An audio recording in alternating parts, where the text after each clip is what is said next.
Hello, and thank you for tuning in to Learning from the Journey. We're broadcasting from the beautiful city of Atlanta, Georgia in the United States. My name is Natasha Walker-Jones, and my husband is Pastor E.L. Jones Jr., a.k.a. Pastor J.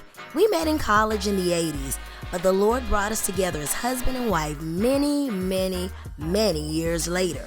After pastoring for 8 years in a traditional church, my husband prayed for new direction, and the Lord opened up a door for more effectual ministry for us together.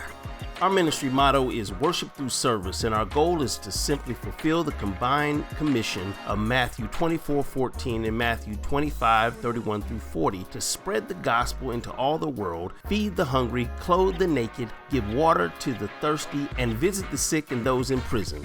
We support ministries in Atlanta, the state of Georgia, and around the world. We don't reinvent the wheel, we just push and help the wheel go further, faster.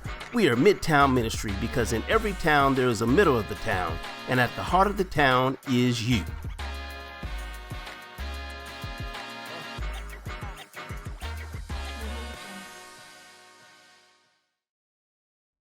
Hi everyone, and thanks for tuning in to Learning from the Journey. I'm your host, Natasha Walker-Jones. Today we have a very special opportunity to engage, to talk with, to find out a little bit more about Rick Joyner. If that name sounds familiar, his career has spanned over 40 years in mass media, radio, and communications. Let's say hello to our guest. Rick, how are you today? So good of you to join us. I am incredible. How are you? I'm wonderful. So let's get right into it. People want to know about Rick Joyner's journey. You were born and raised in Memphis, Tennessee. Yes. So for the audience, Memphis is home of the blues. I had a remarkable experience on Beale Street. I got to hear B.B. King play. It was magical, surreal. So how much did music and the chemistry of church influence your career decisions in the industry? Well, Memphis, as you mentioned, is certainly a big music town. It's music history, and I grew up in the church. I grew up in music. I started singing in the church choir when I was like 12, and I started playing drums in the 6th grade. So I played and sang all the way through college. Music I put it this way, music is really part of my DNA. And I fell in love with music and all kinds of music. And in Memphis, with the legendary radio station WDIA being there, which was the first Black music radio station in the nation, the influence of that radio station and music in general is just has been very impacting on my life from then all the way to now. So there's some greats. I can throw out names. I don't want to get in trouble. You got Orlando Draper, you got Shay Norman, Ted and Sherry, and of course the Whalers. Everything in Memphis has their stamp on it. And of course you have the Church of God in Christ centered there for so many years. The Clark sisters would come quite often. There were always concerts. They say there's a church on almost every corner in Memphis. That's like the running joke in the gospel industry. Yeah, church and a liquor store. Both and. Right. Yeah. So, you got something for everybody. Just something for everybody. So, with all those influences, why didn't you go the clear path, which is typically into music, as opposed to a career in mass marketing and media? Wow, that's a great question. And the answer is fairly simple. I was lost. Okay, I really was. After having music be so much a part of my life, and I was offered double scholarships to several universities, dual scholarships in choir and band. So I was blessed in that regard, and I did accept a dual scholarship offer from the University of Memphis, which was Memphis State University back then. My alma mater too. What's that? So, but here I was majoring in business. I thought what I wanted to do was become a CPA and live the American dream, with the house with the white picket fence, 2.3 children, and a dog. I wanted to live that American dream, but music was so much a part of my daily activities, and it just wasn't matching up. So I didn't do well in school because I was lost. So who found you? You made a shift apparently. Something or someone found you. Was it an internship? Was it just natural selection, or as you said, elimination? Well, I grew up in North Memphis in Klondike, and there was a club that used to be a big shoe store down on the corner on Jackson Avenue. And one Saturday I was walking, and I passed by, and there was music coming out of it. So it naturally was it our kind of music? It was R&B music. Oh, yes, okay. Certainly our kind of music. So it drew me in. So I walk in, and the DJ had just finished setting up to DJ that night, and he welcomed me in, and I told him I think I was like 17, and I told him, I said, I want to do that, and he simply said to me, "Well, get up there and do it." Wow. And I stepped up on the stage, and I looked at the equipment, and I got a record, and I put it on, and I put the needle on it, and I found that button to switch it over and make it play. And that's how it all started. So did you instantly fall in love with the whole concept of being a DJ from that moment moving forward? I became a DJ apprentice at that moment, because this guy took me under his wing and let me work with him. Now, we were doing just real small places, little bitty hole in the wall places. There were a bunch of them in Memphis. The juke joints. Yeah, the juke joints, right. playing the blues and the R&B. And he helped me to get my feet wet, so to speak. But I wanted to always keep climbing. So I was able to ultimately work my way up through the club circuit in Memphis and became one of the house jocks at one of the nicer clubs. So what did Mom and Dad think about that? Well, Dad was gone, and I'll tell you about that.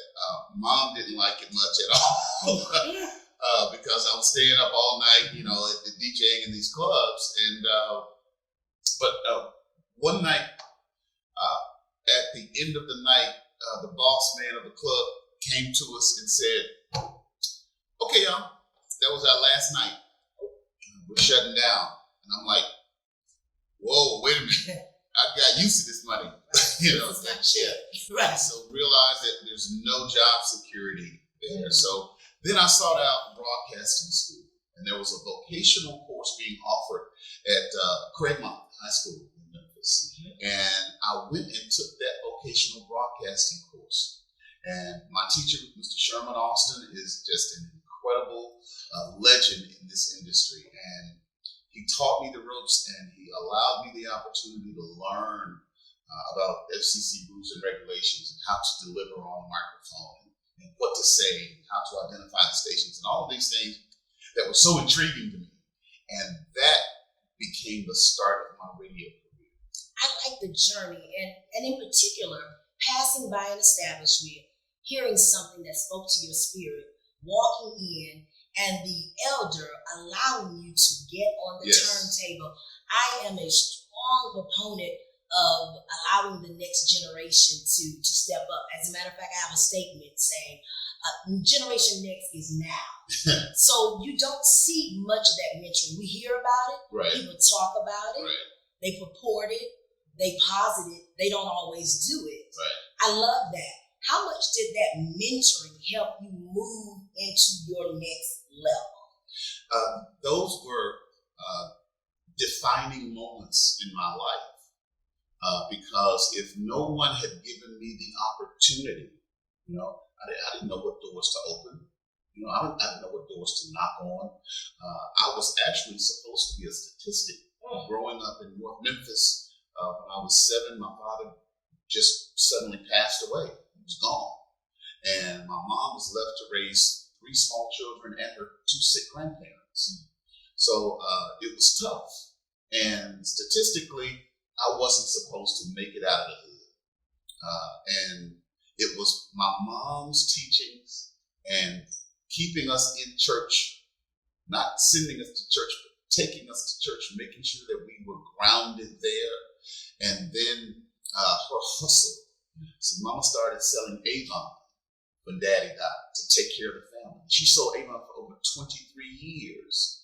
I didn't realize that she was hustling to do what she needed to do until many years later. But she sold Avon to take care of us, to take care of the family. And my brother got a paper route, so I would help him with the paper route, and I helped Mom with the Avon. So we were always working, trying to better ourselves. And Mom always encouraged me that, son, you can do anything you want to do. You can be anything you want to be. So after losing Dad and then becoming somewhat of a caregiver for my grandparents because they were sickly, and the health kept going down, and I would have to help take care of them. And I know that put something in me, a sensitivity for elderly people, and I love elderly people and children. I just do, and I respect them. But having to live in that as a young teenager growing up, I had to give of myself to someone that could no longer do for themselves. And it does something to you. It makes you more sensitive, I believe. So, yeah. And it builds character. So I hear it, I see it, I know it. Adversity creates grit. Yes. So, and it takes you to that next level. We're in a different environment now. Yes. There is a mindset that I need to give my children as much as I can so that they can have that advantage. And one of those things we don't want our kids to have is adversity. Do you think we have given them too much, or are we simply trying to even out the playing field so that they can run a little faster, a little further? Help me get some balance with that. I mean, I'm a mom, and truly I understand what occurs in your life when you have adversity, especially at a young age. It produces a kind of grit that you can't buy. You can't learn it in the university. Yeah. At the same time, if I can't get a leg ahead, especially as an African American, and in this particular hostile, I should say, environment that has returned to a seeming hostility that we saw in the 60s, it's very open, it's overt. How do we give our kids that advantage, but not reduce them to pettiness because there is no struggle? Struggle, good word. I think it's important. I have learned that it's important to teach our children the right way to fail. I love it. Because when a baby is born, baby is crawling, baby starts walking, starts trying to walk, that baby is going to fall, okay, before they finally get it. And that's part of the journey that is necessary in order for that baby to learn how to walk, okay? As a mom, you are made a certain way. God made women a certain way. He made men a different kind of way, okay? And the balance is necessary, okay? The man, generally the provider and the disciplinary, and the mom being the nurturer, if you will. See, a lot of moms don't want to see their children go through any pain, okay? But pain has to be part of the journey. They don't grow. I think a lot of kids have been spoiled rotten, and they don't know. They're not ready to go out and face the real world because they've been so overly protected sometimes. It is important that you let your children fail and then teach them the lesson, okay? You got to teach them the lesson. And they need, so when I say fail the right way and fall the right way, let them fall. Help them up sometimes. Get to the point where they don't need you to help get them up. Then they're grown and mature. So failing the right way, I'm going to use it. I'll give you credit for the first time. Okay. Right? Failure. Yeah. That's the big F word we don't want to talk about. Yeah. Every career has failures. They have highs and there are lows. Absolutely. And certainly the highs are what we want everybody to see. And a lot of times when we work in industries, particularly with media, there are lows. We don't want people to see them, but alas, the cell phone and everything is captured now to the extent, if you do this, you can be canceled. If you do that, you can be canceled. Mm-hmm. This is a new culture. Mm-hmm. Talk to us about some of your highs and your lows and how you bounce back. Because again, 20 years ago, we didn't hear about it. We didn't know about it. You wanted it to be a secret. It could be a secret. That time has passed. Yeah. Right. How did you manage those highs and lows? First of all, it's only by the grace of God that I'm even sitting here right now, period. Navigating through the music, if you will, industry, because being in broadcasting and radio, you are directly connected. Even though I'm not a singer, I'm not an artist, but I'm directly connected to the industry because I'm always interacting with these artists and these stars. The radio personalities, and I think it's still true today for those that have personality radio. Those personalities, those persons on the radio are really local celebrities. Mm. They're the ones that are between the listener and the star. There's that DJ, that local personality, and so you're connected in that industry in that regard. And there was a very dark time when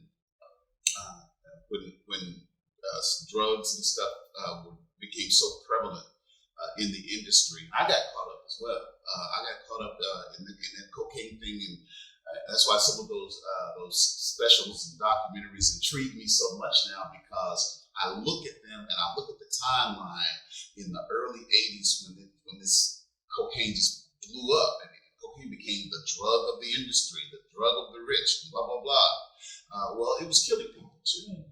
And I didn't know. I thought I was Superman. I figured there's nothing that can control me. I can handle anything. Well, no, that's not true.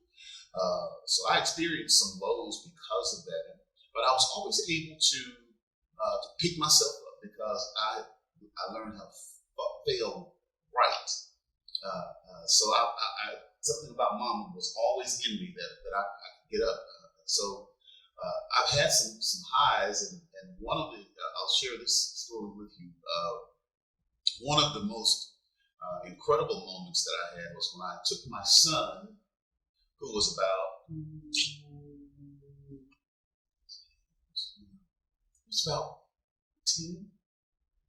11 years old, and my godniece, who was about 4, 5. I took them to see B.B. King. And after the concert was over, I took them on the bus to meet B.B. King. And we had a great time. B.B. had gotten old. His concert was more talking than it was playing. He was telling stories. And, talking about his journey. Yeah, right? Yeah, absolutely. Talking about the journey. And on the bus, I said, "So how you feeling, man?" He said, "Oh, in a little pain." He said, "I broke a tooth eating some peanut brittle." So nobody, I don't think there's anybody else that can say that truthfully, that they experienced that with one of the kings of music. So that it was certainly incredible. And I've been blessed to do tropical destination events all around the world over my career.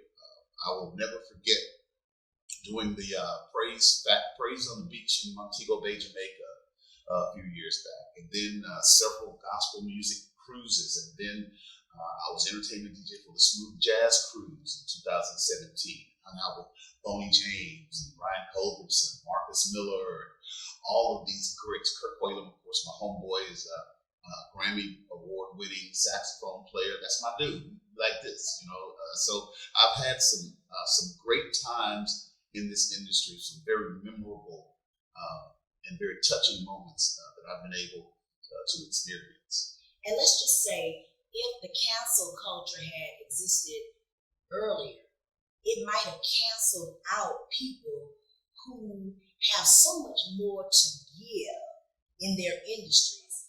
How does it make you feel with the proliferation, I should say, of persons, personalities, actors, actresses, singers, people who are in the limelight being canceled when they make a mistake. I mean, it happens. We all make mistakes. You hit a low and you're canceled. Yeah.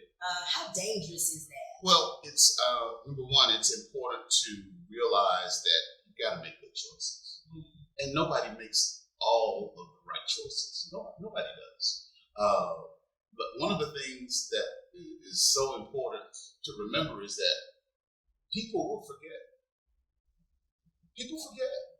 After a certain amount of time goes by, they'll forget. And during that time, if you're picking yourself up, getting back on the right track, they'll forgive you. Give you another shot. And I've seen it happen time and time again throughout the industry with actors and actresses and these celebrities that have fallen and gotten back up. So there's failure and falling, there's forgiveness, and there's forgiveness. Yeah. Yeah, absolutely. I like that. I like that. I can use that. I think everyone can use that. No one is guilt-free. Right. We've all committed things. I like to say everybody's done something they don't want anybody to know about. Right. Okay. Absolutely. Keep it in the closet. Yeah. So I want to talk a little bit about the transition, right? Because on this journey, you have seen records and record players. You've seen tape recorders and Walkmen. I am not aging you. I'm just saying. It just sounds like, you've seen some of those things. And now we've got music we can download. I have my own DJ on my cell phone. I can shuffle. I can listen to R&B, jazz, gospel. I mean, I can just, I can do it all on my own. Yeah. So has that created a void or a space where you can reinvent? How do you reinvent when the game has changed? Great question. And let me tell you, the first record player that I had, my mom bought this record player for me and my brother for Christmas. It was a General Electric, big, dark, army green plastic casing, okay? And you lift it up, and all it was the platter and the speeds there. And that Christmas, she gave us that record player, and I'll never forget the first two albums that we ever owned. What were they? One was the Jackson 5, their famous Christmas album, and the Temptations, famous Christmas album. Yeah, it was just incredible. And being in the industry, in radio, when I first started in radio, we were putting commercials together using reel-to-reels. You had a reel and you had tape, and if you had to mark it with a grease pen and then slid in this slot and slice it with a razor blade and then put some tape and take it back together and all those kinds of things, which are totally. We call that cut and paste. Yes. Right. Yeah. We call it cut and paste now. Exactly. But if you don't keep up with the technology, you will get lost in it. I am so glad that when computers came out and started to get popular in the 90s, they had been out, but I didn't have one, and I messed around and got one because I knew things were going to change forever because of this computer. So I was able to stay up on top of the technology, at least to a point. I don't have a TikTok, but I am. You're not doing it. Boom, boom, boom, right. But I am on Instagram and Facebook, and I have a website for my personal website and my Some of that is age specific. Right. Some of it is, but if you are dedicated to learning something every day, you'll never get old. I like that. Which brings me to my keto question: learning from the journey. What has Rick Joyner learned from the journey? Oh my God, how much have I learned from the journey? There's some things that are more important than others. And so let me just touch on some of those, what I believe are the real important things. Number one is to learn how to be happy. Put yourself in the place where you can be happy every day without the influence of anyone else. See, I've learned that a lot of people get caught up in wanting to be happy, and they'll accuse you. You don't make me happy. Well, happiness is an inside job. It really is. And every day, that's why when we started the show, you asked me how I'm doing. I am incredible. And that's my response all the time. Do I have stuff going on that's not so pleasant in my life sometimes? Absolutely. But that doesn't stop me from being incredible. Okay? I refuse to allow that to happen. And I refuse to have outside influences determine the mood that I'm going to be in every day. That's good stuff. Yeah. So I'm happy naturally every day when I wake up. If I'm blessed to wake up and get up, it's a great day. Let's make it incredible. One of the other things about that is learning to live outside of yourself. For many years, I was in this radio business, very egotistical. It comes along with the territory sometimes, but it's important to care about something that's greater than yourself. Thank you for tuning in to Midtown Ministry's Learning from the Journey. We invite you to tune in next week for the conclusion of this awesome interview with Rick Joyner. Here's a snippet from next week's show. So once I started taking it and I noticed these changes in my body, I noticed my energy level went up. My libido went up. I was like, wow, everything goes up with this sea moss gel. Get all the way up. Right. But I felt sharper.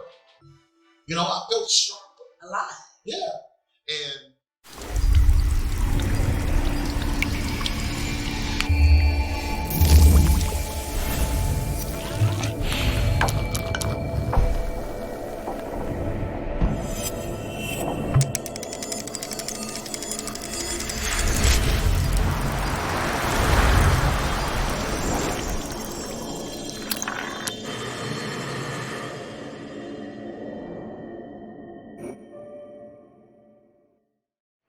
Thank you so much for tuning in to Learning from the Journey.